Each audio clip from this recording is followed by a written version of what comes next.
Alam mo yung no mercy to criminals, maraming konteksto kasi yan eh. Diba? Pwede naman na no mercy to criminals, huliin natin, ipakulong natin. That's part of the no mercy to criminals. Plano makipagpulong ni Philippine National Police Chief, Police General Rodolfo Azurin Jr. kay Vice President Sara Duterte. Nais linawin ni Chief PNP sa pangalawang Pangulo kung ano ang nais nitong mga hakbang upang labanan ang kriminalidad sa bansa. Kasunod na rin ito ng utos ni VP Sara na no mercy on criminals nang pulungin ang security cluster kamakailan.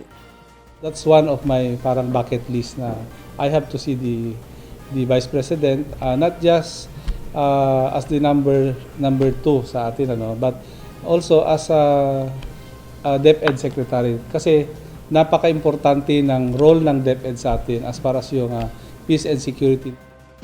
Nais ding idetalye ni General Azurin kay VP Sara ang programa ng PNP na Kasimbayanan o Kapulisan, Simbahan at Pamayanan kontra Krimen. Malaki kasi ang maitutulong nito para sa kaligtasan ng mga estudyante. So kailangan is itong kasimbayanan na programa namin ay i-ano namin yan, i-cascade namin yan hanggang sa school, sa iba't ibang sektor ng ating komunidad. Because when we talk of pamayanan, it involves every sector in the community. Kaya nga, sinortcut na natin the police, the church, and the pamayanan para nang sa ganon, whether business, pisan, religious sector, yung student sector, lahat po dapat ay engage natin, including po yung kayo po na media because kayo ang aming boses para sa mga lahat po ng mga miyembro natin sa komunidad.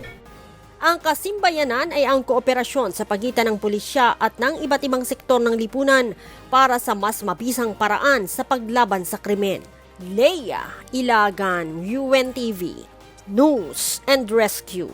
Diyos ang aming sandigan, serbisyo publiko ang aming pinahahalagahan.